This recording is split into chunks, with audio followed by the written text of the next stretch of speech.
ರಾಜ್ಯ ರಾಜಧಾನಿಯಲ್ಲಿ ಮತ್ತೊಮ್ಮೆ ವಿವಾದಕ್ಕೆ ಕಾರಣವಾದ ಸಿಇಟಿ ಪರೀಕ್ಷೆ ವಿದ್ಯಾರ್ಥಿಗಳ ಧಾರ್ಮಿಕ ಗುರುತಿನ ಮೇಲೆ ಕೈ ಹಾಕಿದ್ದಾರೆಂಬ ಆಕ್ರೋಶ ವ್ಯಕ್ತವಾಗುತ್ತಿದೆ.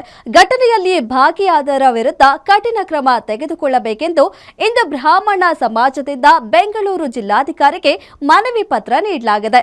ಮುಂದಿನ ದಿನಗಳಲ್ಲಿ ಉಗ್ರವಾದ ಹೋರಾಟ ಮಾಡುವ ಪ್ಲಾನ್ ಮಾಡಿಕೊಂಡಿದ್ದಾರೆ. ಸಿಇಟಿ ಪರೀಕ್ಷಾ ಕೇಂದ್ರದಲ್ಲಿ ಜನಿವಾರ ಕಿರಿಕ್, ಧಾರ್ಮಿಕ ಭಾವನೆಗೆ ಧಕ್ಕೆ ಎಂದು ಪ್ರತಿಭಟನೆ. ಬೆಂಗಳೂರಿನ ಖಾಸಗಿ ಕಾಲೇಜು ವಿರುದ್ಧ ಎಫ್ಐಆರ್.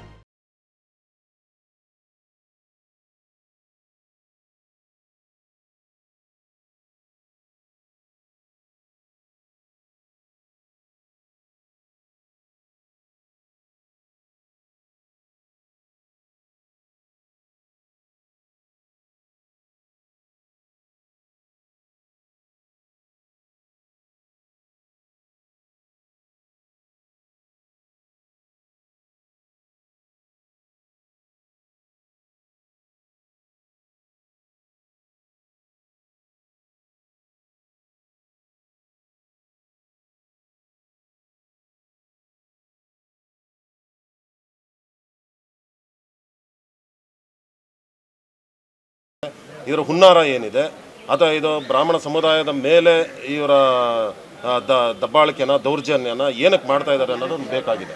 ಹಾಗೆ ಮಗುಗೆ ಮುಂದಿನ ಈ ಅಕಸ್ಮಾತ್ ಸಿಇಟಿಯಲ್ಲಿ ರ್ಯಾಂಕಿಂಗ್ ಕಮ್ಮಿ ಬಂದಲ್ಲಿ ಜಿಲ್ಲಾಧಿಕಾರಿಗಳು ಮುಂದೆ ನಿಂತು ಆ ಹುಡುಗಂಗೆ ಕೇಳಿದ ಇನ್ಸ್ಟಿಟ್ಯೂಷನಲ್ಲಿ ಅವನಿಗೆ ಸೀಟ್ ಕೊಡಿಸ್ಬೇಕು ಅಂತ ಬಿಟ್ಟು ನಾವು ಅವರಿಗೆ ಮನವಿ ಮಾಡಿದ್ವಿ. ಸ್ಪಷ್ಟವಾಗಿ ತರಬೇತಿ ನೀಡಿದ್ದಾಗ್ಯೂ ಸಹ ಇವರು ಕರ್ತವ್ಯದಲ್ಲಿ ಲೋಪ ಎಸಗಿದ್ದಾರೆ.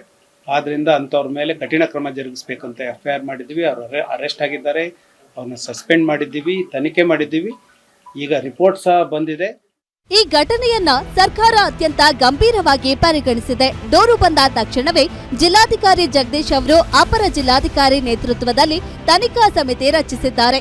ಈಗಾಗಲೇ ಸಂಬಂಧಪಟ್ಟ ಕಾಲೇಜಿನ ಮೇಲೆ ಎಫ್ಐಆರ್ ದಾಖಲಾಗಿದ್ದು, ಇದು ಉದ್ದೇಶಪೂರ್ವಕವಾಗಿ ನಡೆದ ಕೃತ್ಯವೇ ಎಂಬ ನಿಟ್ಟಿನಲ್ಲಿ ತನಿಖೆ ನಡೆದಿದೆ. ತಪ್ಪಿತಸ್ಥರ ವಿರುದ್ಧ ಕ್ರಮದ ಜೊತೆಗೆ ಮುಂದಿನ ವರ್ಷದಿಂದ ಈ ಕಾಲೇಜಿಗೆ ಸಿಇಟಿ ಪರೀಕ್ಷಾ ಕೇಂದ್ರದ ಸ್ಥಾನಮಾನವನ್ನೇ ರದ್ದುಗೊಳಿಸುವಂತೆ ಡಿಸಿ ಎಚ್ಚರಿಕೆ ನೀಡಿದ್ದಾರೆ.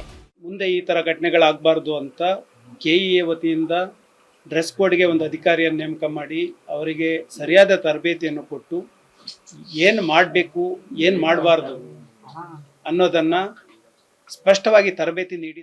ಒಟ್ಟಿನಲ್ಲಿ ಜನಿವಾರ ವಿವಾದ ಈಗ ರಾಜ್ಯಾದ್ಯಂತ ಕಿಚ್ಚು ಹಚ್ಚಿದೆ.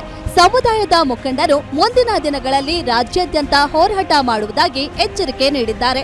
ಇತ್ತ ಅಧಿಕಾರಿಗಳು ತನಿಖೆಯನ್ನ ಚುರುಕುಗೊಳಿಸಿದ್ದು, ಈ ಹೈಟೆಕ್ ವಿವಾದ ಯಾವ ಹಂತ ತಲುಪಲಿದೆ ಎಂಬುದನ್ನ ಕಾದು ನೋಡಬೇಕಿದೆ. Sangamesh Metre, Guarantee News, Bengaluru.